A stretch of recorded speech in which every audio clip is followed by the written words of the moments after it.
Welcome back to the most professional StarCraft 2 with the rank 1 Terran in the world in the red. It's Team Liquid's Clem, facing off against the #1 player from North America, the Canadian Zerg in the blue.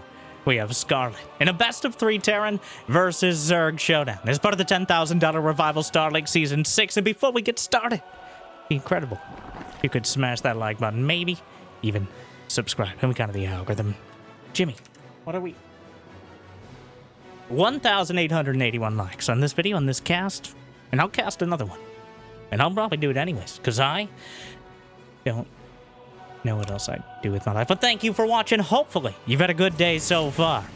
And hopefully it's about to get just a little bit better as the first Reaper comes in and makes the Zerglings' life, well, incredibly short, and the others a bit short-tempered, as jumping in well before the first Queen is even out to politely yet firmly shoo it away, but instead, Queen pops out of the natural, takes a pot shot at the drone, gonna pop out the other side, and tries to lay down an, a convenient cliff, and the employee entrant, he was trying to see if he could hit the creep tumor around the corner, but the cheeky Reaper will turn the other cheek for now, and make sure the third base isn't on the way, because getting 3 bases at 3 minutes in the game is for Terran players, because the command center is now only 300 minerals, as the Terrans needed a little bit of extra help in order to get that economy underfoot. As we all know, somewhat lore accurately, the Terran economy is mentally and physically unstable. But the creep tumor, Clem, coming in for the extra shot, and it's not quite enough. But Scarlett does manage to get a third hatchery after the Reaper is rebuffed for now. Zergling speed is on the way. And, well, of the changes in the newest hotfix, well, really that's the only one that is relevant to this matchup. In fact, the patch changes specifically said this is to calibrate Terran and Protoss to help deal with Zerg. So today, we're going to see whether Zerg has been dealt with. That's the premise. Well, you know, also competitive StarCraft 2 tournaments, but really the real war, the real balance is in the comments. Like and subscribe if you agree. Or don't, really. I don't know. The Reaper Hellion trying to run by, but the Zergling speed is done. Clem, just disrespectful, only 4 Zerglings. And, well, that's simply not enough. The Reaper Hellion gets by, that's 2 kills. The Queens, well, just have to watch as the drone's getting incinerated. Just 3 of them to start, but any amount of this early on certainly doesn't help. Though losing the Hellions doesn't help either, as that is a severe reduction in map control and the ability to control the creep, which, of course, something that's Scarlett's probably greatest strength is just map control, creep spread, and a robust economy compared to, well, pretty much every other Zerg, but maybe Serral. But Serral, you know, does he even count? 4 Hellions. Now, kind of inducing more Zerglings as well. So Scarlett's drone count has been kept low, both by the Hellions themselves and by the implication. All right? Are you going to hurt those drones? Well, yes. But it's also the implication that he's going to hurt more drones that has forced Scarlett into a few more Zerglings. Meanwhile, Clem back at home. Double engineering bay. More barracks on the way. Third base has landed. And for now, Scarlett, with just a clutch of Zerglings and a few Queens, has no real ability to challenge it. But the Zergling's going to look for the wraparound, try to claw at the wheels of the Hellions, but the Hellions lighting him up and burning him out. And for now, Scarlett just forced to sit back. I would say relax, but believe me you, that would not be an accurate assessment. The double evolution chamber is on the way. A lot of gas in the bank. Scarlett clearly under a lot of pressure here, to the point that I think she almost certainly forgot those evolution chambers a little bit longer than probably she should have. But we'll have the resources to start the 1-1 upgrades. Unfortunately, Clem already has the 1-1 on the way, about a 30-second advantage, which doesn't sound like a lot. But in a game that's decided sometimes by a couple seconds, well, in context, the size matters. But, well, that's what I tell it. 1-1 on the way cancels and then builds the same upgrades. Interesting. Think she was debating whether or not Hydras would actually be the ticket. And for now, that's the one she's punching. Hydraless Den is completed. Scarlett at 70 drones. 20 Zerglings on the way. This is about the limit of workers you can reliably build, especially if you've taken any damage, and still have any chance of dealing with a well-timed push. And it's Clem, so the Banshee's keeping things at bay. The Creep spread, lacking some luster, as the Hellions and Banshees have kept the Queens back, both busy and the Creep itself. A fourth hatchery is on the way. A macro hatch, well, not so much a macro hatch, but an alternative to the north. Scarlett, 69 drones, which is a nice start. Clem, 66 SCVs, which, when combined with mules, means about even economies. The y-axis there is almost non-existent. But the first attack. 1-1 is about to complete. Combat shield still a ways off. I don't think there was any vision of this. Scarlett will have to back off from the base. The Zerglings in the third. A siege tank on that little employee entrance nook on the high ground. 3 SCVs dead. The tank making the Zerglings pay a heavy price. But delaying all of this are the Queens, who alongside the Hydralisk will hold. And with relative ease, as the Marines without combat shield can't really challenge this position. Though a siege tank going to help out. 7 SCVs dead. Scarlett still building up the Hydra count. And holding on to both of these side bases would be absolutely incredible. The Hellions still finding an opportunity. Scarlett building some more drones. And the Queen's holding for now, but the Frenchman is always looking for revolutionary ways to take him out. 1-1. Missile attacks in Carapace about to complete. Range is done. Scarlett, this is going to be the best opportunity to fight momentarily. The Hydras on either side. Upgrades completed. Scarlett sliding off the creep. And for now, the Marines will be forced back, the siege tank taken out, and the Hydras will survive, at least the vast majority. Hydras on the right, Hydras on the left, and nothing in the middle with me or you. Infestation Pit is on the way, as Scarlett looking a little further up the tech tree, up to 85 drones, which is quite an investment, and building 7 more. Okay, well, that's a bit gratuitous, though if she gets away with it. Very notably, no Baneling Nest. Not bothering to expend that gas on Banelings, but instead, well, now thinking of it, but Clem just tearing through the front. Scarlett, supply blocked, Overlord's finishing up, but there's not that much in production, and that's just too much Terran right now. Fighting into that would be suicidal. Though, not fighting it might just delay the inevitable. 182 to 189 supply, 13 Hydras on the way. Some more caught behind the hatchery, trying to use the hatchery as a blocker, but Clem just stimming and winning. Gunning down the Hydras where they metaphorically stand and just wins the game. Okay, what's the situation here? Scarlett is down on upgrades, losing a key base and a huge investment. Clem just kept the pressure on, and Scarlett never broke out. Getting supply blocked at that key time and delaying the Hydras? Ooh. Rarely do games kind of just end, but the killer instinct, well, that's actually not true. When it comes to Clem, a lot of games just end. I just usually don't end up casting them because, well, we want to run some ads on these videos. Jimmy. No. But, game 2. Scarlett. A struggle, but Clem catching her off guard, and the classic Scarlett mistake. I guess mistake in hindsight of, well, 85 drones sounds good, but you know what sounds better? 95 drones. And that was about 20 too many. Clem just makes the game look a little more one-sided than a Mobius strip, and, well, now we go to one of our more curious maps. Possibly our most well, we have a couple 4-player maps. Actually, 3 4-player maps in the new map pool, though they have some quirks and tubes and other sort of interesting things. But, Rorschach is our vertical slice map, where no matter what, the players will expand, for the most part, further away from one another. Now, the key point here for Zerg is going past 4 bases. 1, 2, 3, 4. Means you're expanding towards a Terran. You're like, Winter, you just said exactly the opposite of that. What I mean is after that 4 base point, after we expand away, where do you go as Zerg? If you remember Clem versus Cyril on this same map from Home Story Cup, in that fateful game, the difficulty of continually attempting to expand forward, which is why it's not surprising to me that Scarlett is opting for a spawning pool first.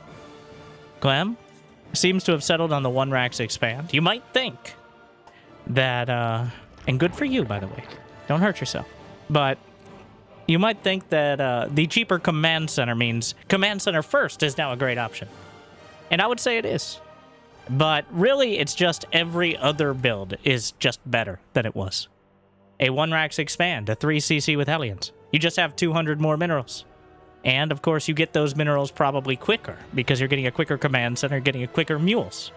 So, it's less for command center first, and more just easing the economic transition into the weapons of mass production that Terran uses so well.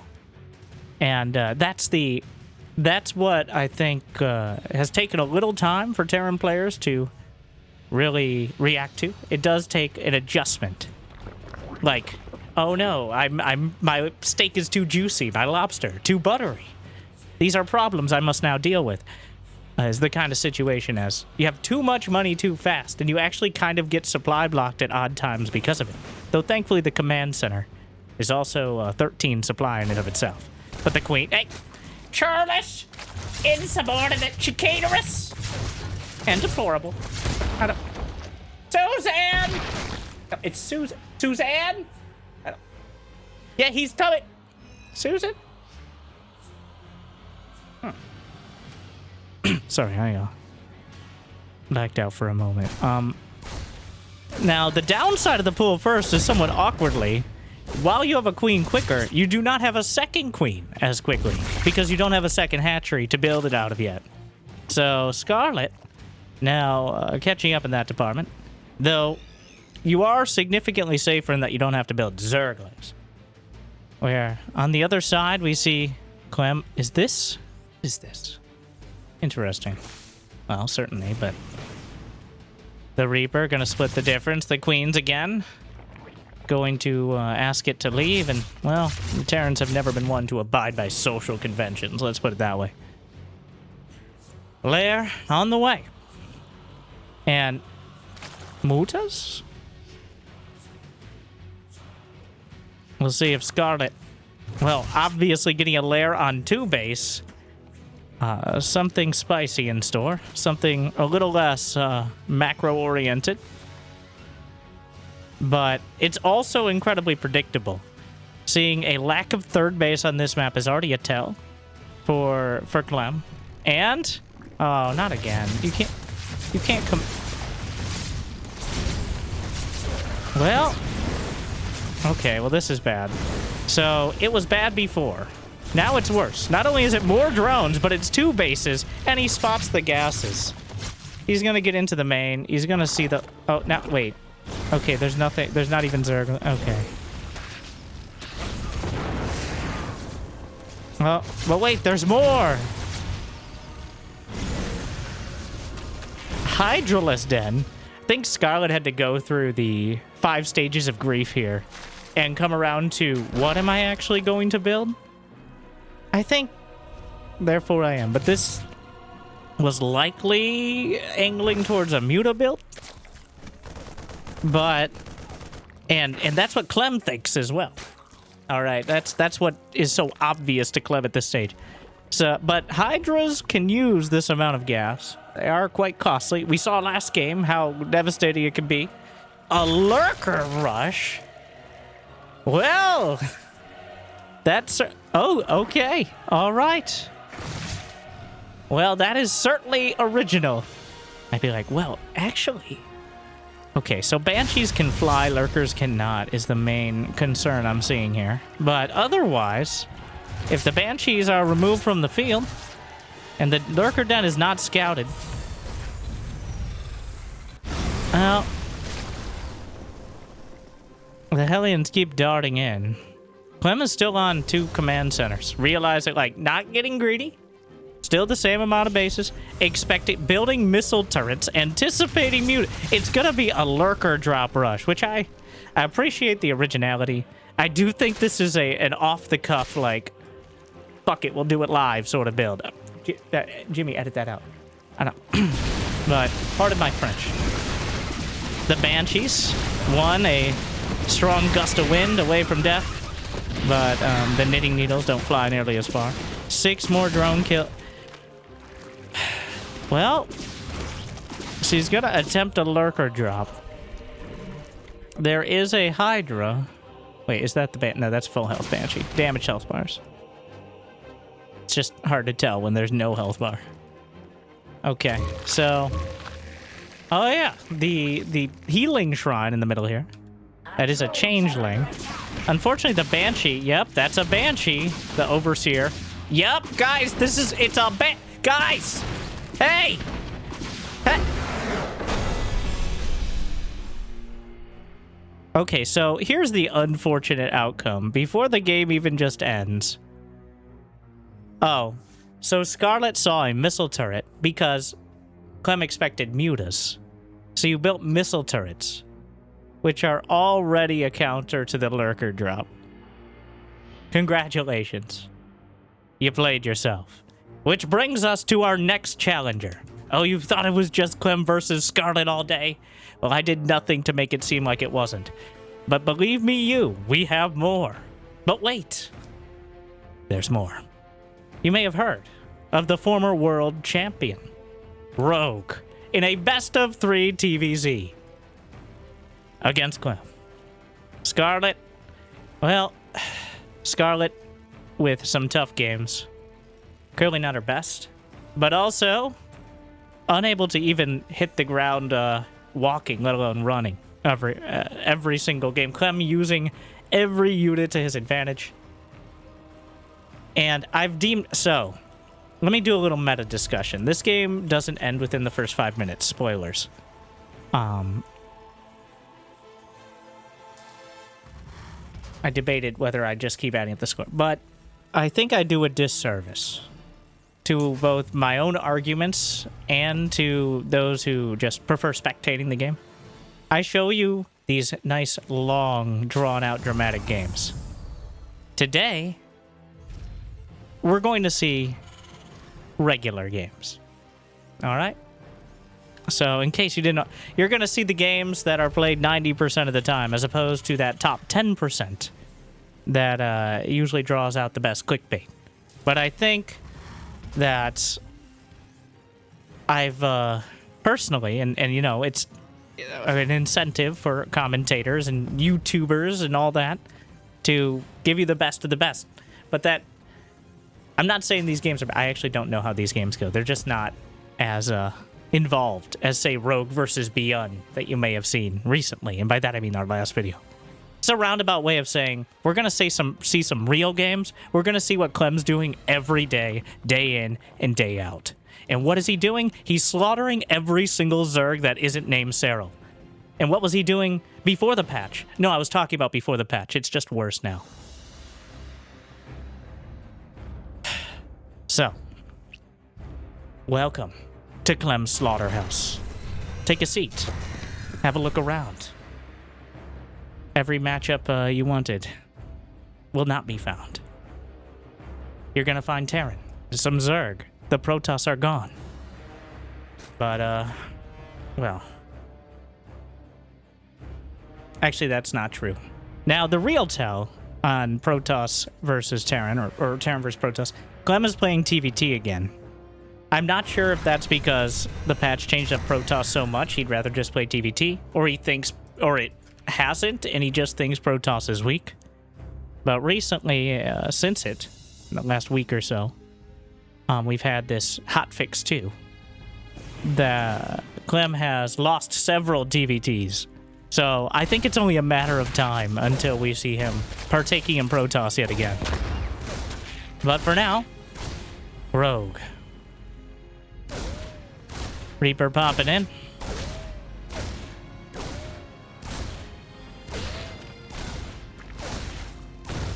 Just gonna bully some Zerglings. So the way the timings kind of work out now in this matchup. The Reaper gets about 5... So this is why the Reaper was nerfed by about 2 seconds in one of the hotfixes. Because it was even 2 seconds quicker than this. Most of the time now. And Clem actually does some worker acceleration micro that makes his barracks slightly quicker. Let it not be said that Clem isn't working for all this early damage. Obviously not, but... the reason the Reaper was nerfed by 2 seconds, which is another band-aid fix for the 8-worker kerfuffle, is because the Reaper would get in, like, when the Queen is about a third of the way done. For reference, on the 12-worker patch, a standard hatch first versus Reaper first, the Reaper gets in with the Queen being about 80% done. To say nothing of creep tumors, which Rogue does not have. At least any active ones, because Clem just took it out. Disrespectfully yet again. Will he just run by? This was played, I believe, the same day as, or maybe one day later than his match versus Scarlett. We're going in somewhat chronological order here of Clem's matches against Zerg on the new hotfix. But where was I? I was meandering around more than a Reaper Hellion combo, looking to slaughter some drones, but... No, I lost it. It's gone. Oh, Reapers and Queens, yes. Just in time. Just in time to embarrass myself. There's always time for that. So, the Reaper relative to the Queen timing, with almost nothing else of the builds changed, was getting in about 10 seconds quicker. And now it's about 8 seconds quicker. You're like, well, Zerg has more larva. Yes, about 7% more larva. Only before inject. Oh! I'm not... I need to pause. I wanted to do this before, but I actually need to talk about this. I'm so sorry. In many ways. I was completely wrong. So, I've been describing the larva change as more of a buff than it is. The way I describe Zerg larva is the hatchery creates 3 larvae, and then the inject creates more larvae. No. The hatchery will build up to 3 larvae, but if you use those 3 larvae and then an inject with 3 larvae pops off, like so, the hatchery produces 0 larvae. It is only when a hatchery is not injected and the larva is used. So really the only time this kicks in dramatically, that 7% faster larva spawn, is really between the 2 and 5 minute mark. After that, most of the time, Zerg players will have at least 3 larvae from inject or just waiting to be used for other things. So it isn't all of the time that larva being used. It is only on hatcheries that are not actively injected, except for the specific scenario where you use the larva immediately, which is sometimes the case, sometimes not. So it is still a buff, but it is not as much of a buff as even I thought. And you're like, Winter, has it always been like that? 16 years? And have you just been wrong in thinking that for yes. I, a multi-grandmaster Zerg, a commentator with a voice pretending to have authority, I was just completely wrong. I actually asked Scarlett, she was on the stream, shout out, I guess, if she knew that and everyone knew that. She said, the pros do, like, but, yeah. So, the reason it doesn't seem quite as relevant is because by the time you're injecting, you're not staring at your larva waiting for each one. You've got a lot of other stuff to do. And it will fill in, but I just do want to make it clear. The only time the larva buff affects anything is when there is less than 3 larvae on a hatch, and that includes if you inject it and have 3 larvae. There are no 2 separate pools of larvae, unlike I may have explicitly said wrongly in the past. So I would like to apologize for those who may have made arguments or even played games with that knowledge.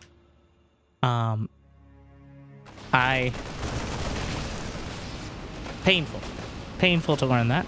though, doesn't really... All that really means is you should use your larva as soon as possible. Banking up larva is pretty bad for you. Which was already true. But, well... Losing all your Hellions is also pretty bad for you. Get off my creep! I don't... And, well... Sorry. The Queen's with a remarkably effective snipe and surround. The Zerglings? Well, Rogue has a Spire completed. He's got enough gas for mutas, though he is supply blocked with Overlords on the way. Clem sniping off enough of them and keeping enough pressure on, but the mutas will be out. We do finally have those mutas, which I'm quite convinced Scarlett actually wanted. 10 mutas on the way. 12. Overlord, overkill. Clem with 1-1. It's going to be +1 Carapace on the ground. No Bane speed for Rogue, though.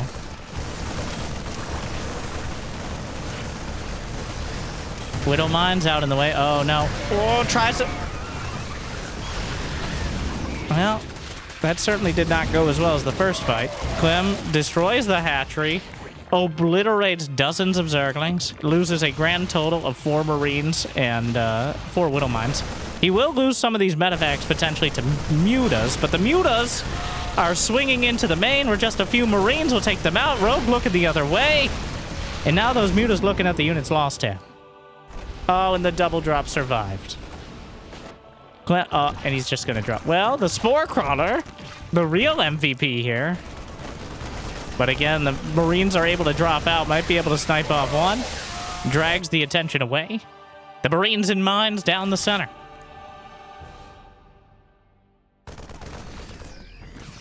And Clem, well, Widow Mine, now 20% faster firing. Rogue, I think, feeling that. Yeah, there go the Banelings. They crash it.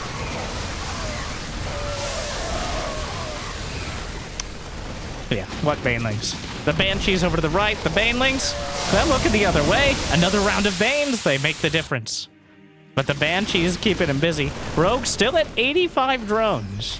So he still has quite a solid economy. But he has no more upgrades on the way. Actually has the +1 melee attack and +2 Carapace.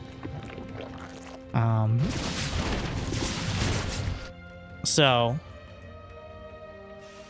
meanwhile, Clem, +3 infantry weapons completing, +2 armor. No, +2 infantry weapons. +3 would be redonkulous.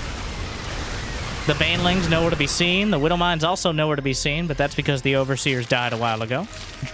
No drilling claws, but... Oh, my. Well...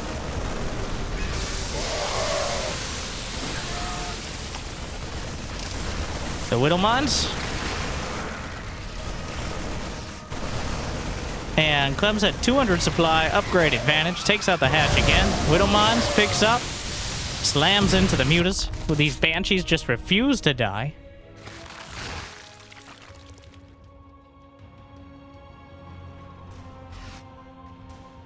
Meanwhile, the Widow Mine, Rogue kind of scrambling back and forth, but struggling to find anything.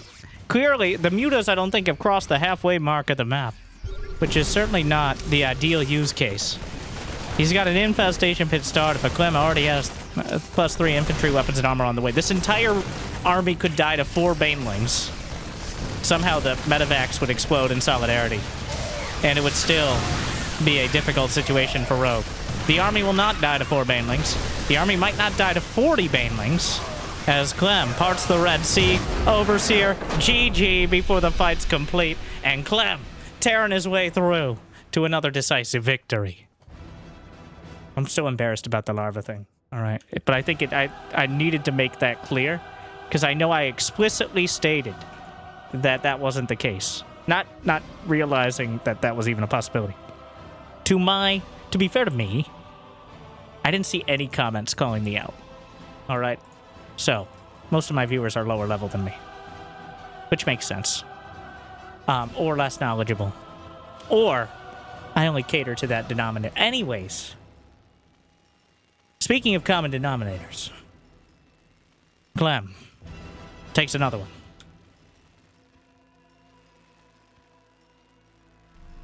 Game 2. Clem rolling through the banelings, rolling out, and Rogue unable to really get anything done. Just the consistent trend. I think it may have been Cyril, but probably Raynor interpreting for Cyril. Not that Cyril can't speak, it's just he's less dramatic. Obviously, I'm saying that playing against Clem is like playing against a swarm of bees, where it doesn't matter what you do, you just...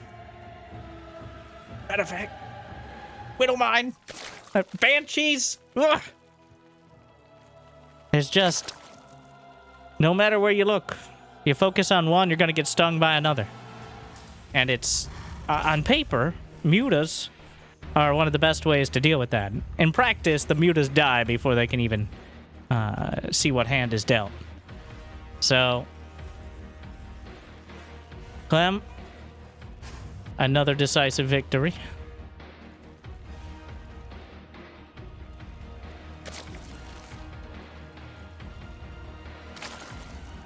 Hatchery on the way. Rogue not going for the pool first. Haven't seen any 4-player maps yet. So it's for that same reason that many Zergs actually veto 4-player. You might think that a 4-player map with more bases is good for Zerg. Except the bases are so spread out, efficiently defending them is very difficult for Zerg against medevacs or like ranged liberators or Widowmine drops. So I've found, especially in these smaller tournaments, I've noticed a lot of Zerg players. I can't remember the last time I saw Clem playing Zerg on a 4-player map. And from my own experience of playing at a obviously lower level, as we already established, still embarrassed, but still need to get that correct information out there. It feels a lot. So what happens on a 4-player map, unless it has a really weird layout, is Zerg gets 4 bases and then desperately tries to take a 5th. And no matter where they go, they're going to get dropped on one side and attacked on the other and never have enough supply on each. So a map like this, Rainfall or Eternity's Edge, where you can get a 4th or 5th base and move between them without being divided and conquered, is favorable. Also, a lot of pro players prefer just not playing 4-player maps at all because of some of the RNG with spawn positions, the lack of reliable scouting, etc., etc. Actually, there's no etc. That was most of it. So, Reaper pedestal, employee entrance, exit in this case. Both, if you're brave enough, I guess. A Reaper.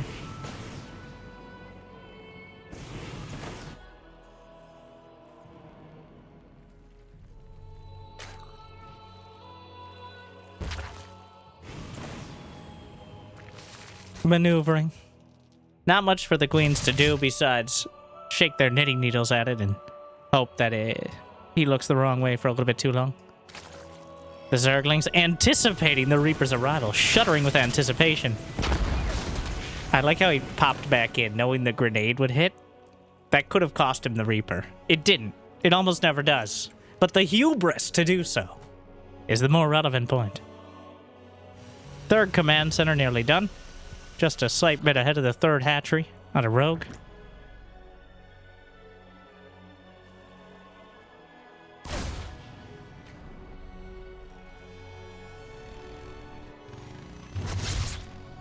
Reaper Hellion.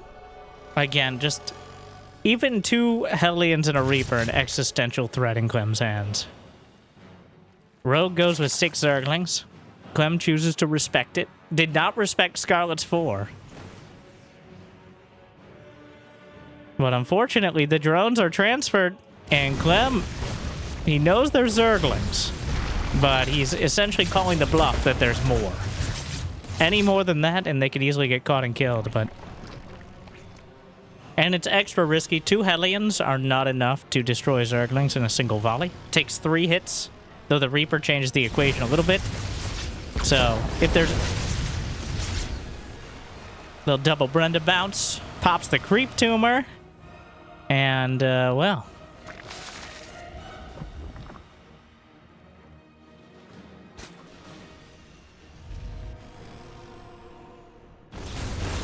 Reaper Hellion maneuvers around.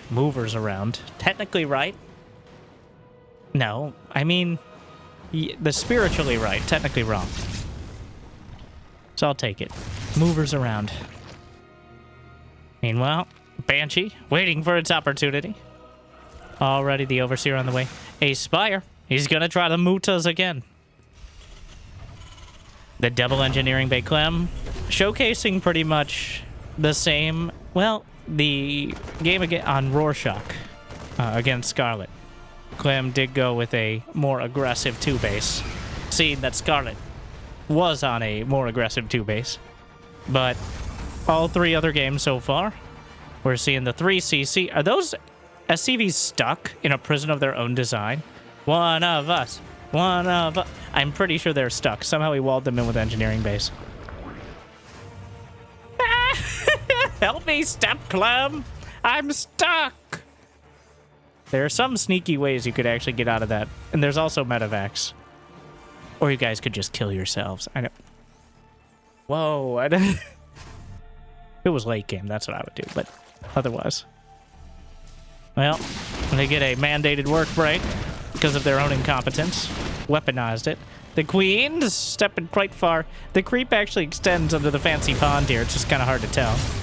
Queen's getting their toes all wet. You can find more on my Dronely fans. But, Zergling counterattack. Forces Clem to defend the 3rd Banshees. Well, Hellions are chasing. Clem, you can see the minimap cam clearly looking the other way, but snipes off the creep. There were 4 more SCVs dead. So, 67 to 58 workers, but the Reaper Hellion. Queen's off to the left. Hellions off to the right. Zerglings in the middle, and the Mutas are out. So at this point, you might as well go back in. Clem doubles back! And the Hellions, will he try to target the drones? This is best case scenario. Easily deals with the Hellions. He's rebuffed the Mutas. Sorry, the Banshees without needing the Mutas. The Queens were there in time to save the 4th base. Clem will have 1-1. And he will have Stim, though, for the Marines. Which means the follow-up to this push, or the follow-up push, is still going to be hitting quite quickly. But at least this time, Rogue is able to get across the map with the Mutas and mildly inconvenience several Marines. So, there's an armory completed.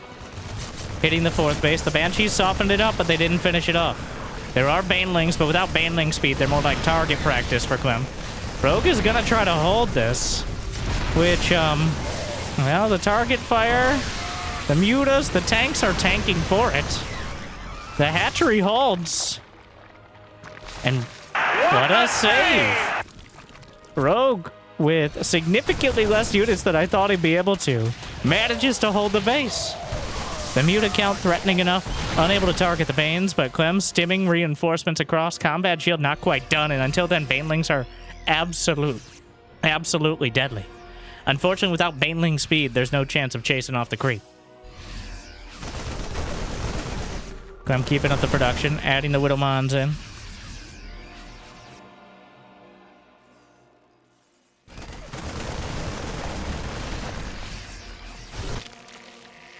A few more Banelings on the way. That split. That spread. I can't believe it's not budding. Meanwhile, Rogue, supply blocked. Lost a couple Overlords here. On the outside of the base. He has a 5th base. 1-1 is on the way for Rogue, but 2-2 is closing in for Clem at almost the same time. He'll be able to maintain, more than likely, that upgrade advantage, assuming Rogue doesn't get critical damage done, but the SCVs will repair the missile turret. The Zerglings are gunned down. He will chase the Mutas back into the main. The tech lab on the factory is a premium choice. Drilling Claws is on the way. The Mutas will fly by. 2 SCVs dead. But there's 3 medevacs of Marine tank in the top right corner. And Clem. And he might be able to intercept the Mutas as well. This is enough Marines that he can't just engage with either part of his army. Banelings roll in. I think 2 more SCVs dead. Clem. Well, here comes Rogue. Siege tank getting huge hits on the Banes, but a good pathing means that he's able to minimize the damage. Meanwhile, over to the left side, Clem, another army, dropping out the Marines, still being chased down by the mutilating Bane, but there's not enough left back at home. He might be able to clean up the medevacs, but what could he do against such reckless hate? I mean, Terran, you know, kind of synonymous, but the medevacs are taken out, but so is the 4th base. It was on borrowed time when the rent was due. A Thor is here. And nope. Yoink. What a save! Juggling it. The Banelings on the high ground. Not quite enough. The Thor dropped out. Big volley on the Mutas. Knocked out of the sky in the medevac. A couple Widow Mines. Drilling Claws is done. That's very important. Goodbye. Dozens of Zerglings splattered across the field. And Clem now with a 2 upgrade advantage. 25 more supply. And a 4th base mining. Rogue beaten back to 3, though he does technically have 1 at the 9 o'clock. He's down to 153 supply and only has +2 carapace started. He made a little more progress this game with the Mutas. He managed to get all the way across the map. And he's going to do so again. But, Clem has lost almost no momentum back at home. There's a planetary at the 4th. The Queen. The Banelings. The Muta count is high enough to be a threat to everything coming out of production, but you gotta be careful. The Widow Mine, the splash damage, a tsunami that swashes him out of the sky. And Rogue is down 2-0. Bringing us to match number 3. Come on down. Introducing the 3rd best Zerg in Europe. We have Lambo. We'll see what he has on the new patch against Clem. The Scarlett barely got her feet off the creep. The moment she did, it was already too late. Rogue didn't rely on feet at all. Instead, took to the skies and was taken down from there. But Lambo, well known as one of, if not the... He's the Zerg the other Zergs go to when they're struggling. His hands might not be quite as fast, but he's widely considered to be. So if you've heard of the German taxi build, Lambo, the German Zerg, was the first one to kind of adapt the Queen All-In. That's the more obvious of his strategies that have graced StarCraft 2 in the recent years. And we'll see. Because if Zerg, well,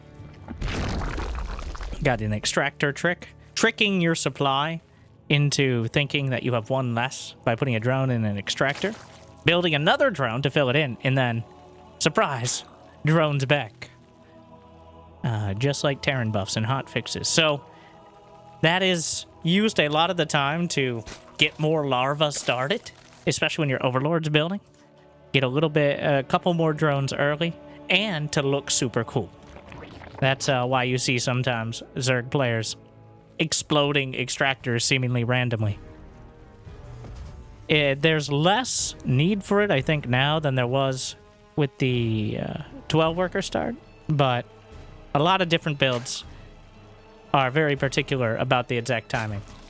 So, the thing about the new larva, such as it is more important to use it as quickly as possible, both for the reasons that I described with the larva injects, and before you have said larva injects, to make sure you have as little downtime as possible with 3 larva, aka not regenerating any extra. So, that is what a lot of Zergs are working out at this time. Clem, with the 17 supply Reaper, should be staring at Clem and seeing the ridiculous mineral micro he does. I think we're past the point. Once you pass, like 10 SCVs on... No, he's still doing it. He's doing acceleration micro with his SCVs. He is shift-clicking them in between their trips.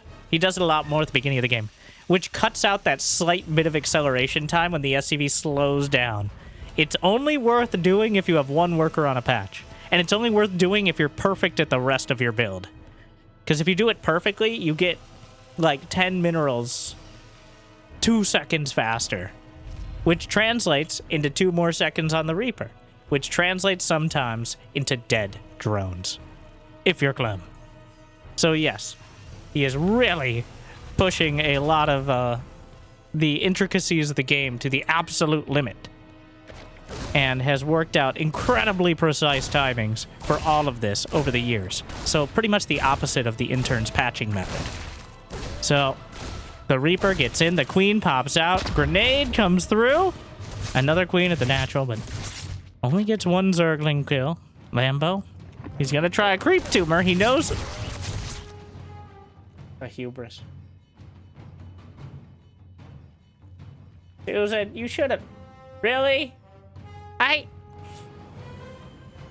Yeah, that one's on me. We've all been there. Yeah, don't make it better. It was clearly a mistake. You were a mistake, Susan. Brenda! Sorry. I am. Well, it's gonna be Reactored Hellion Banshee. Clem not rushing to a third command center. So, the kind of sneaky benefit. It's not that sneaky, it's right in your face, but 100 less minerals just means Hellion Banshee is easier to get to, reliably. Before, with the 400 mineral command center, by the time you needed to build Hellions 2 at a time, you were not dropping mules at the natural with normal timings. Now, you have enough resources because you are able to drop a second mule earlier. I didn't pay close attention enough to know if Clem was actually doing the quicker CC timing or just creating more of a buffer. So, but now 4 Hellions and a Reaper right on the doorstep. 4 Queens to match it, the one in the main. Behind it, a Barrack Stim already on the way. We'll see if Clem adds a third command center or 2 more racks. Obviously, there's the third CC. Part of the wall as well. So Clem just making sure he has all that infrastructure, that 1-1-1, the Destiny Cloud Fizz build. Is what they called it in Fever Dreams. But that... Stim and Cloak on the way. Lambo poking in with the Zergling as well, but the Overlord overlooking. Honestly, if you scout in with Zerglings, he might forget the No, he's not going to forget the Overlord as a probability. Alright. Hellions just darting in. Poking in right on the edge of the creep. And maybe a little bit further. Pull it out at the last second. Oh, right back in. Just the tip, but... And, well, a little hot and heavy, but... Just a bit of teasing from those Hellions. As the Queen's forced to continually follow them as they play hard to kit. And, well, they're not the most agile creatures. But double engineering bay on the way. Oh, no. The Cloak Banshee in between the bases where no Spore Chrono covers. The map is dark and full of Terrans. Come back to us, dark. Couple months now. He's already said. A Reaper Hellion. Will he? No, don't run by. The Queens continually coagulating as they try to deal with this. Lambo is at 67. 63 drone. He just built 2 evolution chambers, a couple extractors, and a Bane nest. So that drone count dipped dramatically. But he does have a very solid drone count. He has managed better than any Zerg we've seen today. All these matches were played within 1 day of I believe within 1 day of another. 2 at most between all the tournaments because the patch has not been... The hotfix has not been live for very long. But Lambo clearly knowing exactly what he's dealing with and handling it well. 69 drones. All right, that's it. That's all you're allowed to get. Until you have your tech, your lair on the way. Or your lair completed, rather. There's the Hydra speed, the 1-1 upgrades, the Baneling speed. The Baneling speed. Sorry. The Baneling speed.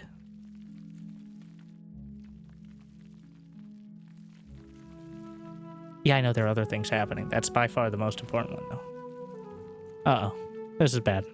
Every second matters on that Bane speed. This is not a mistake you can afford to make. And it is a mistake. Make no... Oh no, I boxed myself in with this commentary. Make no error. That, got it. Slipped away. The Queens! slaughtered. The Spore Crawler gunned down. Baneling speed, a distant dream. The Zerg, well, maybe he just doesn't build Banelings. That seems to be okay. Hydras do just fine.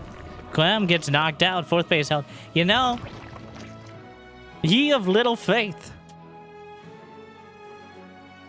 Lambo actually has no larva to spend at this point, so he builds 2 hatcheries, which I actually love. It does feel like that needs to be done way more often. So he burns all his larvae, still had enough minerals to build a couple macro hatches, as the queens have clearly been a bit distracted, and hydras and lings only spend so much. Lambo's had a great economy, relatively, throughout all this.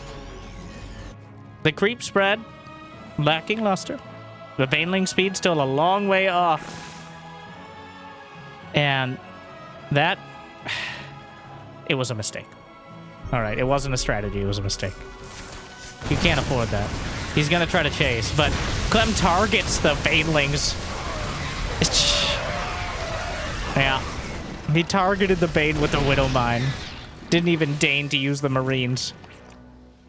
And now, that fight might have been an okay engagement with Bane speed and a better bit of creep spread.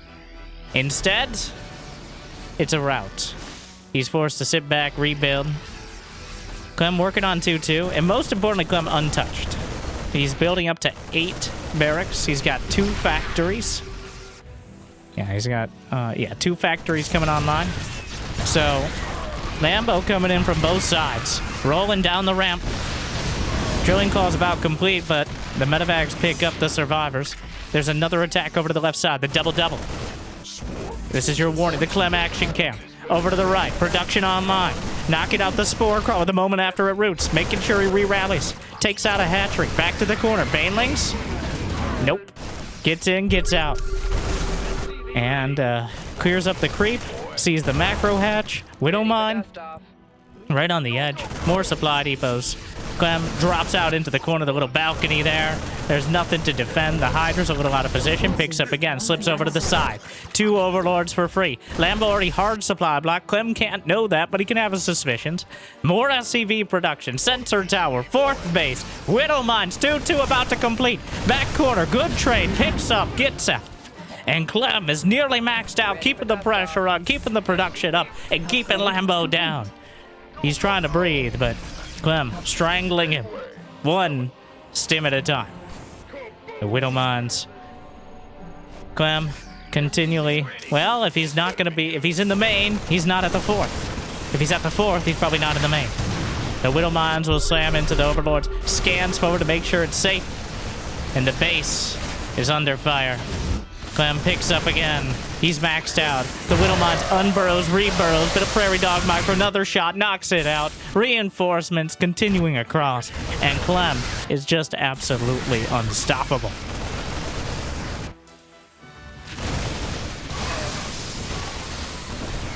The target fire. Honestly, that was just dessert right there. He didn't need to do that. He wanted to. Lambo is just picked apart. And Clem, another decisive victory. But wait, that was only 1. It's a best of 3. All right. Lambo, I think appropriately, has a chance on Necropolis. Which, he's gonna need one way or another after this.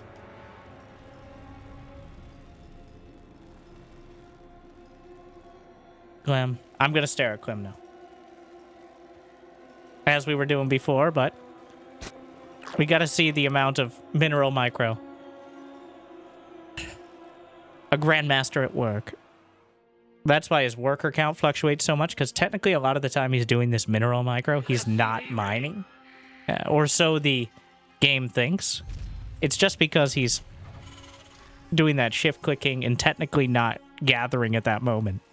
So the worker count is not exactly what it seems. As he shift clicks that acceleration micro. Honestly, I would love to know the exact number that this benefits. But clearly the Reaper of Clem hitting harder and faster and better, arguably stronger than pretty much anyone else. The timing, just a little bit better. And really, 1 second is enough for probably 2 more attacks. And those 2 attacks are sometimes the difference between a dead unit and not, so. Goes with the 13-13, so he cut an SCV for a moment. Just a few seconds, but he didn't start his 14th SCV. Instead, making sure he has the gas geyser. SCV ready. Queuing up SCVs from the mineral patches. Wow, he even shift-clicked the SCV, building the refinery to a more efficient location to make sure it didn't pop out on the wrong side. But is there just going to be downtime right as the barracks finishes? About 2 seconds. Barracks finish. Reaper start. And an SCV scout.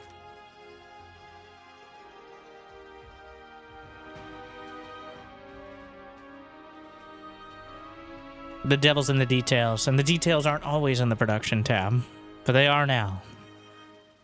So I'm making sure he has that Reaper as fast as possible while limiting any other drags on his economy.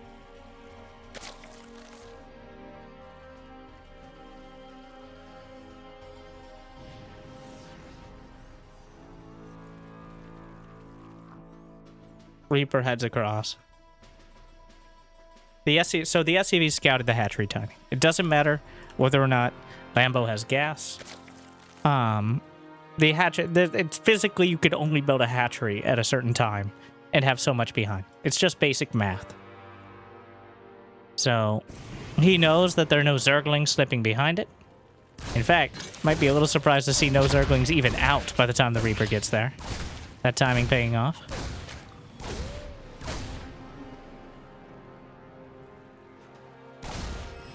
And Lambo dancing the Zerglings away. McQueen. We've seen the story, the dance before. We'll see it again. Reaper pops out. 2 command centers on the way.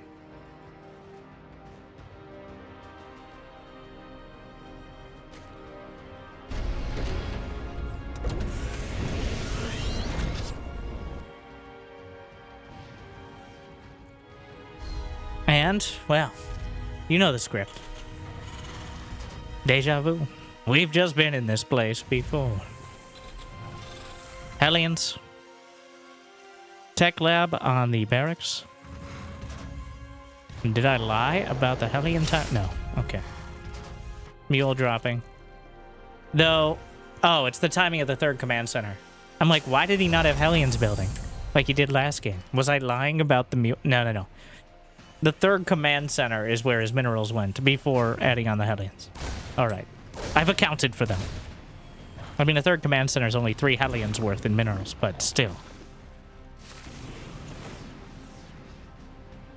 Stim on the way.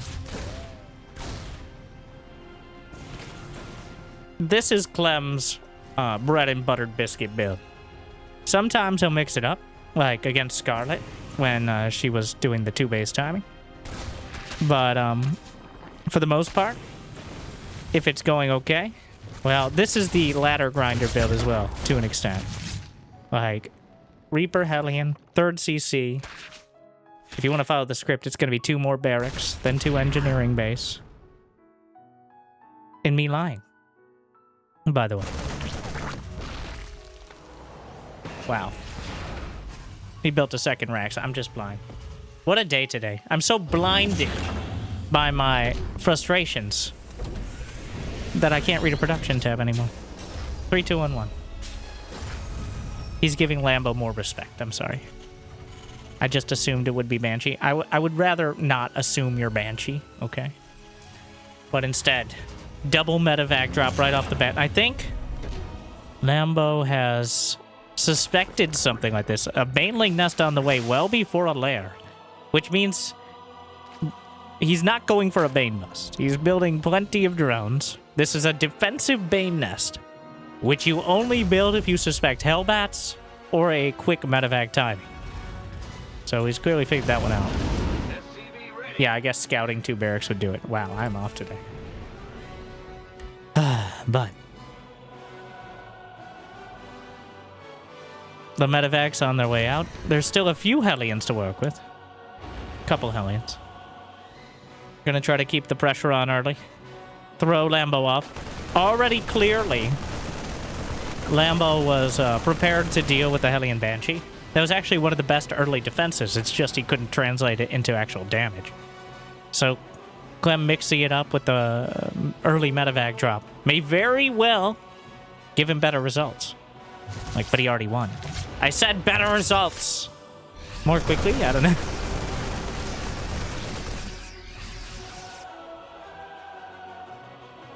The Zerg rocks and the not-so-Zerg rocks, as they call them. Right next to it. Clem snipes another creep tumor, because of course he does. There's a 4th base on the way. Oh, this positioning. He doesn't have any banelings. Lambo's supply blocked. There's too many overlords getting sniped. There's no creep! Oh, well, I don't think he gets the hatch. But softens it up. Lambo with 7 overlords on the way. 3 overlords sniped off. I mean, one of them was pretty... 9 overlord... Amnesia lords. The overlords you build when you're so supply blocked, you build overlords, and then you're still panicking supply blocked, so you build more overlords. Unfortunately, that's actually a devastating mistake for Lambo. He's going to be at 114 out of 192 supply. He's got the overlords he needs for the rest of the game, which might be much shorter because he built too many. 7 drones on the way. What is his army? 48 Zerglings, 7 Banelings. Baneling speed closing in. 1-1 upgrades for Clem. Siege tank. Retargets onto the Banes. Micro's back. Tank taken out, but they don't have speed. 1-1 is about to complete for Clem. Autumn colors. 1 queen gun down. They don't have speed. It's just target practice. Speed finally finishes. 1, 2, 3, 4. Goodbye and good night. Clem. No Baneling speed means no Banelings. Clem, I guess that's better results. He mixes it up with the medevacs, and he secures an even quicker victory. But wait! There's more! You thought we were done. Or you may have hovered over the video and realized, wait a second, it's not over yet. Well, thank you for sticking around. Like, subscribe, and enjoy at least one more series. We have also played... Yes, I told you I was giving you a taste of what actually happens in StarCraft 2. These matches were all played within 3 days of each other. I'm committing to 3 days, because I'm not sure if it was back-to-back days. But this is a much more realistic slice of the daily StarCraft 2 tournament experience. I guess more like weekly, but they're kind of spread out over like Friday to Tuesday, for the most part. Young Yakov, who is perpetually one of the best up-and-coming Zergs in Europe, but honestly kind of like young Clem back in the day, is still looking for that breakout performance. Like sometimes, he's beaten Clem before. And he's beaten Hero. He's beaten, not just in the 2-week Zerg was good, but in general, like on the previous patch. But then there's 2 months of him having a less than stellar performance. So we'll see. If there was ever a time for him to break out, it would likely be, well,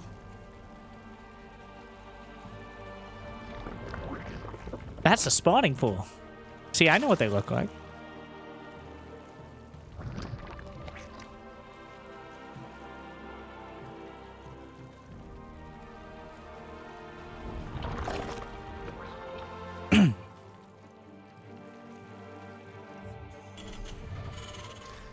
Well, SCV's on the way across. Interesting that Clem has been adding in the SCV scout.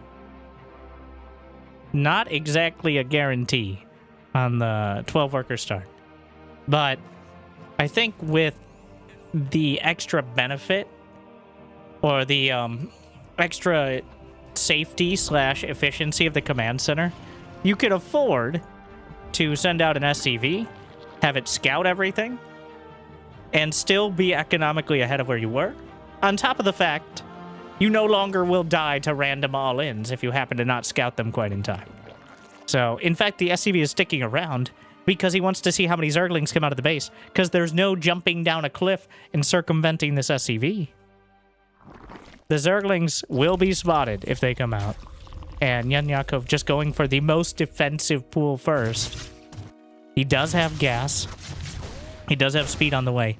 But this is just a straight up, I do not like Reapers, and I would like them to die build. What I mean is, he made sure he had Queens, he has Zergling speed as quick as possible, but past that, just a bunch of drones. It's still significantly less economical than going for hatch first, but significantly less likelihood of the Reaper punishing you for it. So, also, if Clem does an SCV scout, you can turn that into an all-in. Or at least a heavy pressure timing, where you build a bunch of Zerglings and either cancel their command center or at least deny it for a while. And Yakov, a lair at the natural. The natchery is no longer, more like a nair. Nope, that's something different. Reaper, just kind of, this is restricted lair space. How right you are, Brenda, but it doesn't feel very restricted because the Reaper just bounced right out. Lucia, why are you talking like... I'm doing my old-timey impression now. Is that a Terran reference? No.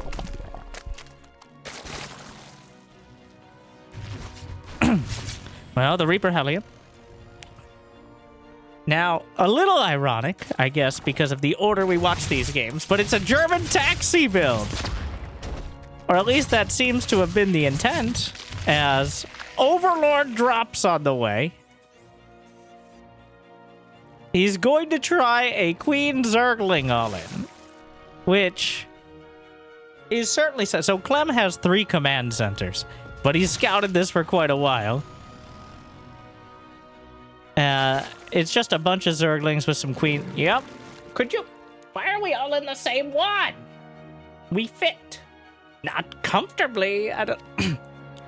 Well, trying to avoid getting this spotted. I don't think Clem has seen the Dropper Lords. He does not have a bunker on the way. Stim is nearly completed. The Reaper will finally die. And the Marines are spot... So if Stim is done, then I think he can just pull SCVs and be... Oh, I think he's realized now. That gave it away. The engineering base. Well, Stim in 1 second. The Overlords, but the Queens are on the wrong...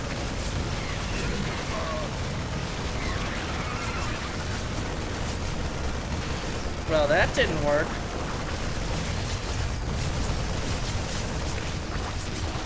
It's a disaster. Yeah, that ain't it. Nope. Yeah. All right. Well.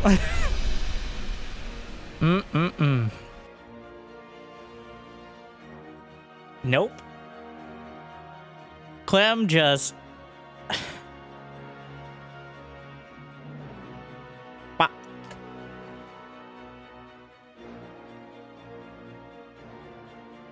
He wanted it to look like... Well, one, I think this was the same situation Scarlett was in, where the lair gets scouted too much. Is too much. The lair gets scouted too early, and then you have to pretend like you're not doing something that you are. This was another version of... I'm totally going mutas. Please think I'm going mutas and then die to my all-in.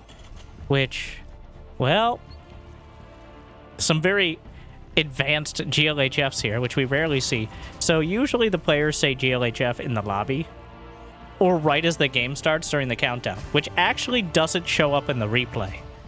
Fun fact, I guess. Good luck, have fun fact, technically. So... Anyway, that's neither here nor there. But here we have young Yakov yet again.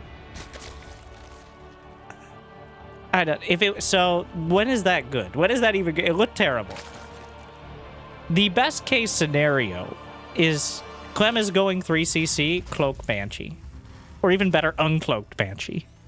Because you have Queens and Lings. And the reason why it works is because Banshees fear direct confrontation. I mean, most of Terran is optimized for cowardice, right? Where either they boost away, or cloak, or burrow, or have extreme range, or a global teleport, or something like that. So, or they build the walls to keep the Zerg out and blame all their problems on that. But with the Queens, you can deal with the Banshees, and then the Zergling count is so high that the Hellions are less of an issue. Now, I'm not saying it's a reliable strat, but to be honest, probably a higher percentage play than playing a macro game against Clem or Young Yakov. I know he can do it. I mean, maybe not now, but...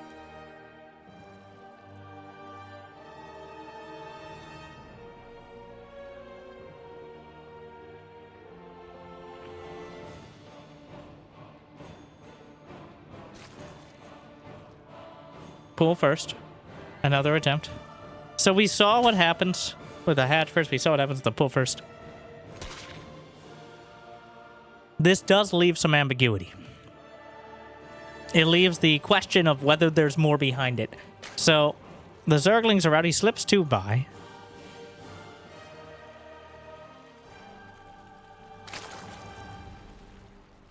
I guess the real question is whether there's a roach warren behind it. That's usually... The SCV's still there. It went back to stand guard. Because the real risk is a bunch of roaches popping out behind the Zerglings. Yeah, the SCV just chilling, patrolling. He accidentally sent it back for a second, but back on patrol. Big job, huh? Factories on the way. 2 command centers for Clem.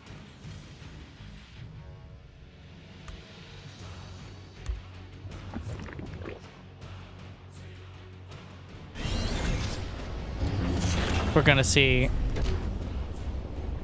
Oh, it's a very late starport in the grand scheme of things. And by very late, I mean right after all of this. But he already has a 3rd command center.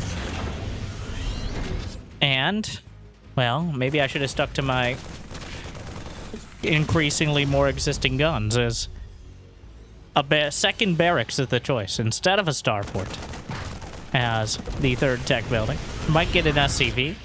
Somewhat amusingly, not the one sitting on the other side of the map. The 2nd barracks is scouted by Young Yakov.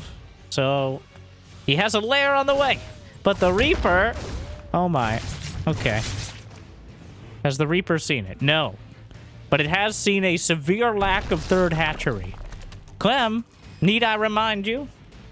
Probably not. But 3rd command center is already finishing. It's another German taxi build. He's going to try it again. He knows this time it is the 3-2-1-1. The 3 command centers, the 2 barracks, the factory starport. He knows. So, now, if you can hit before there's too many Marines, especially... Well, there can't be medevacs. Medevacs, and it's over. Marines and medevacs, straight out.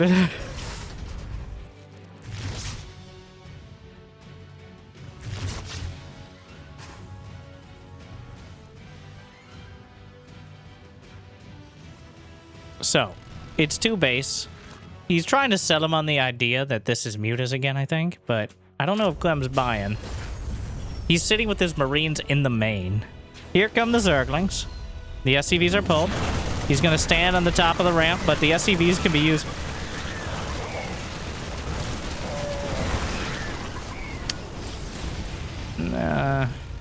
Well,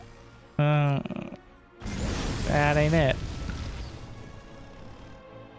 Where are the queens? Where are the queens? Oh, there they are. The medevacs are going to be out, and stim is going to be done by the time this hits. It doesn't work. It just doesn't work. Like, it ain't it. The Zerglings, this is about as good as it was ever going to get. It's not nearly. That's not going to... Well.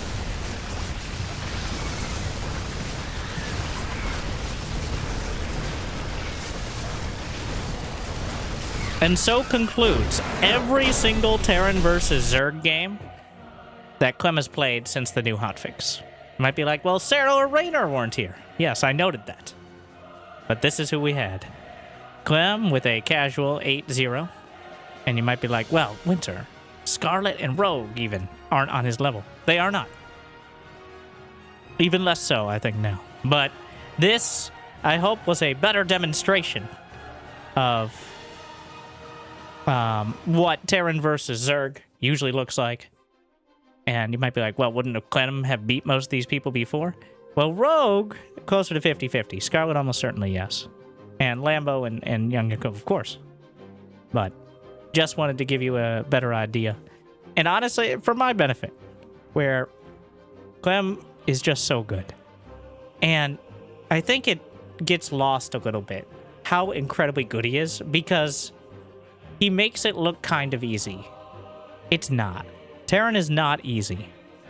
The planning, the kind of precision required on almost everything is ridiculous. But you get a lot out of the work you put in, as we could see in pretty much every game here today. So what I'm trying to say is 300 Mineral Command Center is absolutely ridiculous, and we need to not. There are other ways. There are other levers to pull. It ain't it. But hopefully, either way, it made your day at least a little bit better. Thank you for watching. And thank you. Get the means of motivation. Check out Patreon, YouTube membership. But your liking and subscribing is at least a free for now. Make sure to check out this video. Jimmy picked it out just for you. Thank you to our meal tier patrons, Big Jiggy, Devin Door, Kate, Crazy Mouse, Mario Suit. And thank you for watching again. I hope to see you next time. Good luck. Have fun. Stay chill.